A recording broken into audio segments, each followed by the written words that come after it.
Hey everyone, welcome to the channel. Today I have something different. We're doing a new podcast series where I interview some of the people that are involved in the Windows Embedded IoT industry. And I have a special guest today. His name is Sean Liming. Let me introduce Sean Liming and read you his bio. Sean Liming is the owner of Annabooks. He has been involved with embedded systems for almost 3 decades and has authored several books and articles, including the popular Windows XP Embedded Advanced and Starter Guide to Windows 10 IoT Enterprise. Sean has worked at Intel and Anasoft Systems, and he has been a Microsoft MVP since 2002. Welcome to the channel, Sean. Thanks, Ken. It's good to be here. Making me feel a little old. No, join the club. Join the club. Like I said, there's only so many of us old guys left that have been around through this whole journey of Windows Embedded and Windows IoT. Oh yeah. And so for me, I still remember the first time I saw a box of Windows CE and Windows XPE.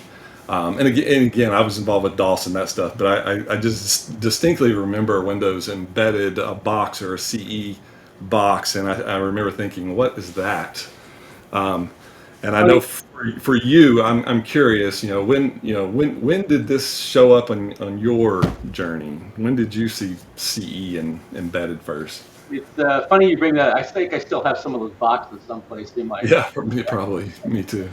Yeah, my first job out of college was working for a electronic parts manufacturer in marketing, and so I was in marketing for a while. And I said, I have this electrical engineering, I'm doing marketing, so I decided that being an engineer long term is more useful for my career. So I founded something called Annabooks, and that's how I kind of got introduced to the world of embedded. That's when I kind of first heard about Windows CD, and we got to go up and see some good things about them. How did you get started with Annabooks? Where did Annabooks come from? How did you get started with Annabooks? Yeah, so Annabooks was founded by a gentleman named John Choister. He created the first passive backplane PC for embedded systems, actually in his living room, and he created this company called iBus. But eventually sold that business, and he's looking to start a new one. And while working with his wife, who had a bikini shop or clothing store down in San Diego, he came up with the idea of writing technical books to help make it easier for people to understand PC architecture. Okay. So then he wrote the little PC XT handbook, which is I have here, which is. Yeah, I remember that book. I have a copy of it here somewhere, I think. So he was thinking of a name for the company, and he realized that when you go to trade shows, everybody starts with the alphabetical order, starts with the A. Oh, okay. Middle name, Anna. And he said, I want to create it as Annabooks. And so that's the name stuck. Wow, I didn't know that. Okay. And then as he was, he had created tools with his co-traveler there, ComKit and the AnnaBIOS, or a BIOS maker, to help people build PCs. Eventually, he realized that people were using MS-DOS in the systems, but they weren't paying for it. So while Microsoft was at, I think, one of the first embedded systems conferences up in the Bay Area, he had Microsoft there, and he got up in front of the audience and said, "Okay, how many of you out there are licensing, MS-DOS for your embedded system?" A whole bunch of hands put up here. He says, "Okay, how many of you are paying Microsoft, a license for it?" And nobody raised their hand. Everybody thought, "Oh, it's free," And it's like, "Okay, Microsoft, you got a choice. You license to prosecute." So that's how Annabooks became, their first authorized distributor. Oh, okay. That's how that happened. Microsoft didn't necessarily jump into it. They had, the embedded team back then was just 3 marketing people when I joined at Microsoft. That's all they had. Very cool. Let's look at some of the old products here. Let's go back down, way back when you guys started. Definitely brings me back down memory lane. All the way now, back. I pulled this from one of your little one of your books, right? So this is how one of your addendums, I think. You have it in there. Yeah, I listed it out. It's kind of like the path of all the desktop operating systems from MS-DOS 3.3 all the way to today. Um, yeah, And this shows all the books that you guys have kind of written for these different products, right? Is that what it is? Am I right? that's correct. So yeah, shrinking Windows 95. That art is floating out there some place, but yeah, I think that's kind of where I decided that writing articles, writing books is definitely helping people getting up to speed and learning curve is important. Certainly DOS, we kind of knew what DOS was, but integrating DOS, whether it's the ROM versions or using ComKit or doing plastic, so knew that it's very expensive. That kind of in me, if I say. But as time went on, yeah, I kind of got on this train of writing books for all the releases of Windows NT operating. Yeah. What's interesting about this chart is that ironically, many of these products are still available. And WES 7 there, Windows Embedded Standard 7, had 15 years of life, and it just went end of life last month, actually, in July of 2025. So yeah, starting there in 2010, it made it till 2025. And so, yeah, but what I don't see is CE. You don't have CE books on here? No, I think I wrote articles on Windows CE. I was going to write a book, but then it was at that time where John was working with the president of the company, and they were, trying to figure out how they were going to go public. And I decided that, I don't know. It was right at the .com bust, and I decided to go find a different job opportunity with Intel.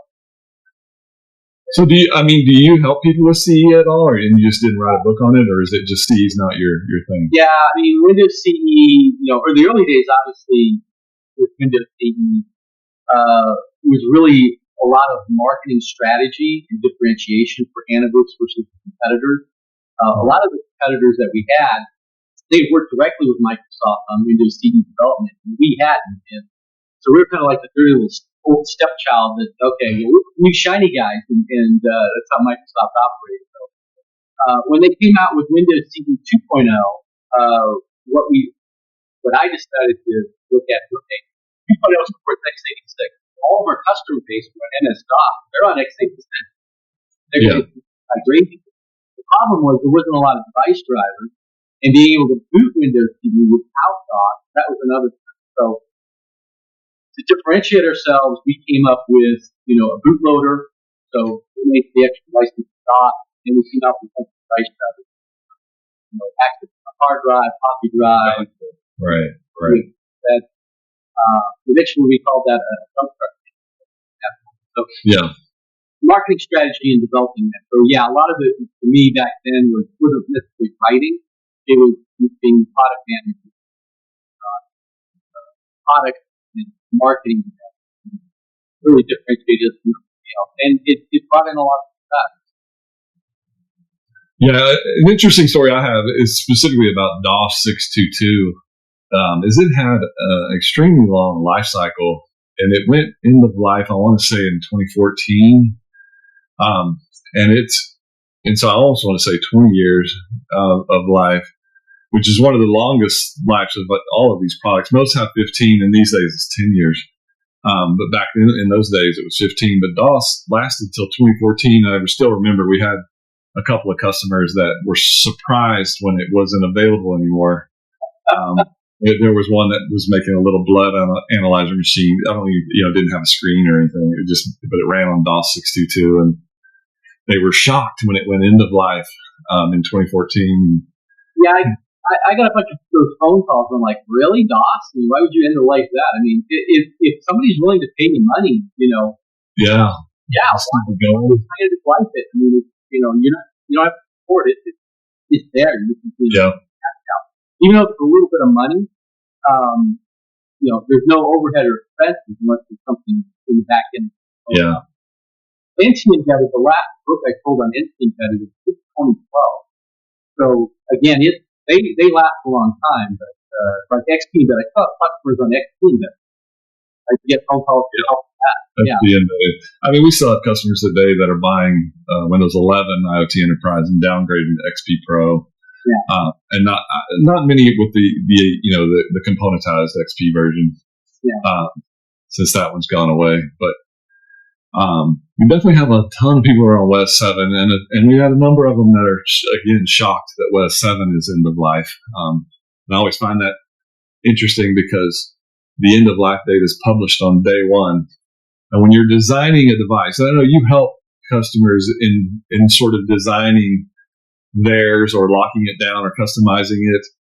And I'm always surprised when you think that as you design a product, you design the life cycle of the product. And you should absolutely know when the hardware and the software is going into life. No, it's so, my experience working with you over the years is for us here at Arrow Electronics, we get customers that have just a wide variety of experience. I get customers who don't even know how to create a bootable USB stick, right? All the way to the ones that are on the opposite end that could probably do pretty much anything. They could write the code and write front end applications and lock everything down. So it's a wide variety of people who come through Arrow, and in some cases they're wanting somebody to hold their hand, or they're wanting somebody to train them. Like, can you give me a training class? And for us, that really wasn't our thing. We do have services for integration services, for building and for loading, and for doing some customizing. We can do that. But for someone who, when they don't even know what questions that they need to answer, they don't even know what the possibilities are with the operating system, to go through those details, we just didn't have the bandwidth to do that. So a lot of times that's where I would send people your direction and let you assist them with those type of consulting services. So again, that's a shout out for you, for anyone watching. If you need help, Sean is the guy who wrote the book on Windows Embedded IoT, so he can help you with that. And you never be embarrassed in if you don't know something, I'm going to ask a lot of questions. And I've had people like, "Oh, we never thought of that." And it's like, okay, well, that's why you're calling out. Yeah. Do you still have folks asking for help with Wes 7 and Windows XP Embedded, or is that kind of slowed down? I do, actually. Those products never go away. Lucky it's not NT Embedded. That's long gone. But questions with XP Embedded. But a lot of it is more transitioning, though, from going from 7 to 10 or XP to 10. XP to 10 is a huge leap with many things, different lockdown features, more security capability, things you can do. You can't shrink Windows. With XP Embedded, you can get down to like 100 megabytes. Beautiful thing with XP Embedded. Daily. So you have a book, a starter guide on Windows 10 IoT LTSC 2021, which will be the last version of Windows 10, which supports till 2032. Are you working on Windows 11 book, or how's the stuff going with Windows 11? Funny you should ask that. Yeah, I'm right now jotting down notes of everything I've done with Windows 11 so far, and all the little caveats that Microsoft has introduced. And planning on coming out. Okay. Principal writing will probably start in fall. Probably springtime, depending on how we can get the editing process. So it's the 24 edition is based on build 24H2, which came out a year ago. It actually came out in May for us. It's a little over a year, and it's growing big time from a licensing perspective. It got a slow start there, which I knew it would. All new products in the IoT channel get a slow start because it's the IoT channel. People love to standardize on something and then run with it for years, and they're not looking to jump to the latest and greatest. Although we have a few accounts where they were immediately jumping to it, but it's slowly picking up speed and doing better. But our 24H2 came out a good 6 months before the regular Windows 11 24H2 came out. And it's interesting because I kind of get the feeling that 24H2 is getting sort of a bad reputation, because there's been issues with it, that Microsoft continues to fix some issues with it. But I've been running it for well over a year, and it's been completely fine. The LTSC version for me has been completely fine. So I know. So for me, over the years, especially with Wes and the Embedded XP, they have the ICE tool, the image configuration editor. I think that's what it was, right? And you can strip stuff down, use that tool. I have some older videos on my channel about using the tool. But when it comes to the tools, what are your favorite tools, and what do you suggest most OEMs use? Yeah, it's funny you mention ICE. It's actually a derivative of the tool we use now called the That's right. Yeah. When Microsoft internally, the embedded team wasn't going to focus on monetizing the operating anymore, or bigger things, they needed to build, and so they put SIM and created ICE. SIM is the baseline tool to start with. We manage the set up a POS, so you can put it all the settings super down to absolute degree. Language we can do number of different items, adding with one with the distribution share. Then you can put in all your applications, runtime, implant. That's what I'm like. I've created utilities to help you play audio, different shell launch, manage the services inside PWA, managing keyboard coach. Go along with that to help you create an automated process. Yeah, do you help OEMs create like recovery images and things like that, recovery partitions and things like that for backing up their devices? It's funny that you mentioned that. It's been such a common problem or request that I'm actually working on kind of customizing a WinCE kit to where they can have a nice shell pop up with the logo and or whatnot. One of the things that I do that may seem odd to people, but is if I see a device in the wild that has crashed or has an error screen or a blue screen to death, or whether it's an ATM machine or a digital signage at the airport or something, but I usually try to take pictures of those because I can use them as examples. But when it comes to that stuff, one, do you do that too? And secondly, you obviously help customers so that doesn't happen as far as locking things down. And I'm sure people ask you, well, how far should I lock it down? And what tools or how can I go about locking it down to keep that from happening? So. Yeah. I've seen that a lot. I haven't seen as much as it was in the past, but yeah, you're walking up to the airport, you look at the flight schedule, Windows traffic, flight schedule, or the ticket count or whatnot. Well, it tells you how pervasive, Windows is.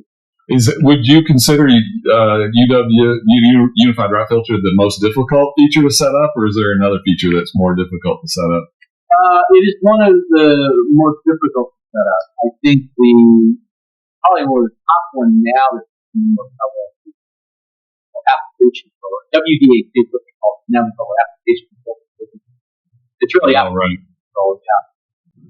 Now, one of the questions I really want to, I want to pick your brain and want to know is what, out of all of the operating systems, which one's your favorite? Well, you already probably which one was the worst. Was Microsoft MS-DOS ROM version 6.2. I did leave the Windows CE ones out there, but as far as the best one that was the most fun to work with was XP Embedded, definitely. XP Embedded, yeah, for sure. Only because you can scale it and you can size it. It was kind of fun with clients that were trying to get down to hey, I just want the operating system to not communicate with the network. You can chip it down to just that. Absolutely. So let's switch gears. I want to talk about another one, which is one that would come up all the time, which has to do with syspred. Um, and I mean, I build computers and I've loaded computers for years. In my intro, I've stated I've built 1 million computers. I don't know if that's honestly true. I didn't count them all, but it sounds good. But I've certainly built 500,000. But the question of do I have to sysprep? Do I have to sysprep computers when I'm capturing an image and redeploying the image?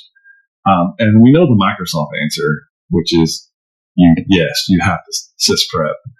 But what's the real world answer? What's your take? Are you a sysprepper or an absolutely it must be sysprep or? Absolutely, it must be sysprep. Microsoft and I both agree. You see the balding and the gray. Yeah, this is from people that don't sysprep. That's me. That's funny. It's funny that you bring that up because I have a client that just yesterday I just found out that they weren't sysprepping. Now they're having problems with it. So yeah. Most everybody's thinking that sysprep just rolls back and gets rid of SID. It's not about the security ID.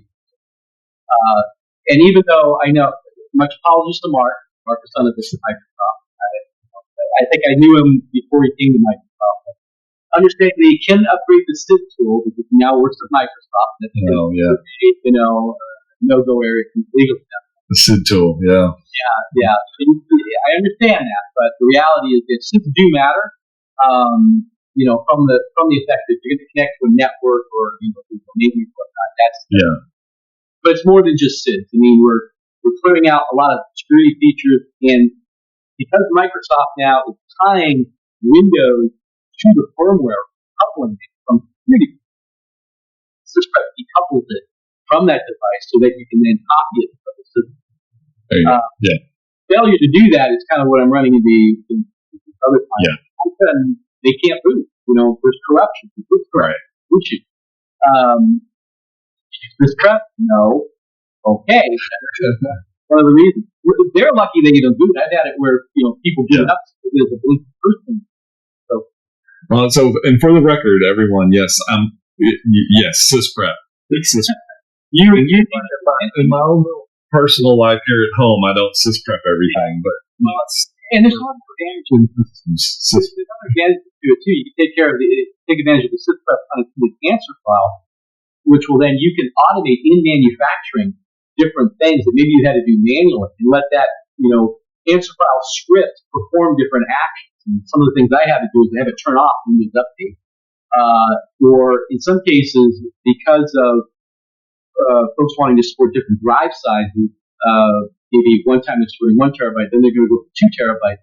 I have the script expand out, using this part script, expand out that drive. So there's a lot of advantages of using sysprep, taking advantage of its, capability. Right. All right. What we're going to do now is I'm going to jump into what we call tech quickies, which is just speed questions, which is basically a this or that. So I'm going to give you 2 things. You just answer which one you go with. So we'll start with Win XP or Win 7. To make your life easier, you have to go with Win 7. As much as I love XP Embedded, All right. Win 10. Yeah. All right. Next up, Win 10 or Win 11. Well, that's a trade-up. For a longer life cycle, I'd go with Windows 11. That's true. It'll give you longer life. That's true. Are you a Microsoft Edge or Google Chrome? Good question. I use Edge a lot. You do? I do. But I have Google on some of my devices only because I use it for other security reasons for others. Okay. Are you a GUI or command line guy? Oh. Yeah, I'm kind of both what I do. Well, that's straight up. That's true. I think when it comes to my utilities, I create GUIs, but I also create command lines. I mean, I like doing the command line because you get down to the big stuff. When it comes to allowing other people to do certain things. I would have figured you for a command line guy, but I can definitely see both. All right. Are you a dual monitor or a single monitor guy? I like dual monitors. Unfortunately, right now my setup only permits me to have one monitor, but it's a very big monitor. There you go. Well, yeah, I like having dual monitors. I think I got space. I've been making space for the second one. It's coming. All right. We're going to switch to something completely different. Are you Star Wars or Star Trek? Star Wars. There you go. Are you a Batman? You can't see the back of the Star Wars picture. Oh, yeah, you see the Millennium Falcon. Oh, you can't see that.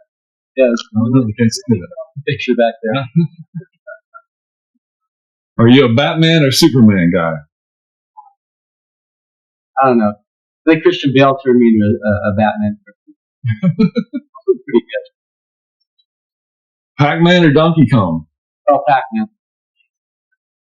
Good man, good man. Do you use ChatGPT or AI Copilot? Actually, I've been using AI Copilot. Nice. And for your phone, are you an Android guy or an Apple guy? Android. I was going to guess that one. I think I have a Microsoft phone lying around stashed someplace. I've got a stack of them. Actually, I've got all my Zooms over here. It's not focused, but I have 4 Microsoft Zooms right there. Yeah, and some Microsoft phones over here. Yeah. If I had a Windows 10 phone, if it was available, I'd be using Windows 10 or 11 phone. Absolutely, me too. It was one of the best phones ever. It was just sad that they went away. Well, you never know. I mean, with Qualcomm, getting into I mean, it's like it's the kettle was boiling. Let's see if they can make something. That's true. I would buy one because it was way ahead of its time for sure. Are you a clean install or a backup restore guy for your home computers? It'd be clean install. Okay. I'm a clean install guy. I like that. I just don't like doing the backup. Well, I would say great backup. Yeah. Yeah. Well, I mean, I do backups. I just don't like to restore them back up. Yeah. Yeah. I know I already know this because we talked about it, but sysprep or no sysprep? No sysprep. Wait, you said sysprep. Podcast, you got a sysprep. Very good. All right, I'm going to show, because I don't think I showed your website. So I don't think we talked about your website. I wanted to show everyone the Annabooks website. And this is where you would go. Let me hit obviously you can see the URL there. But if I hit the banner button here, we'll throw that on the bottom. Make sure everyone go check out his website, Sean's website. Anything you want to say about the website? Well, it's pretty simple. I like keep things simple and clean and as many single layers as possible. You have to dig and trudge through a lot of websites. I mean, I know corporate websites are vast and they're difficult to find, but I try to keep the resources pretty clean and explanations of what I do and what I provide. Yeah, I think all the books are listed in there on the book page that I've written. In fact, I have one of my editors who was an English teacher, and she wanted to write books when she retired, and she wrote 3 romance novel books that I helped publish. Yeah. See that on there that's like, wait a minute, the text site, you got these romance novels. Yeah, that's on there too. But yeah, all the articles I've written for the past 30 years or so, minus the 5 are on there. Everything from Windows CE to .NET Micro Framework to text embedded. It stops at the article still out there. We'll finish this up. So, Sean, thank you for being the guest today. It was awesome. I love going down the history of this Windows Embedded channel and this journey that we've both been on. I know our life cycles, our years of support are reaching the end, but obviously I know Microsoft hopefully will be releasing a new version of Windows IoT. I'm hoping they do. Obviously, Windows 12 or Windows something else will be on the horizon here soon. I know Build 25 H2's due to come out here in a couple months. And then beyond that, we'll see if the next version of Windows, and you'll start working on another book probably. Yep. we'll keep this thing going. So again, thank you for joining me today. And again, check out his website. Anything you need for consulting and technical help with Windows Embedded, Windows IoT, Sean's the man. So check him out. Thank you again. Thank you, Sean. All right. Thank you, Ken.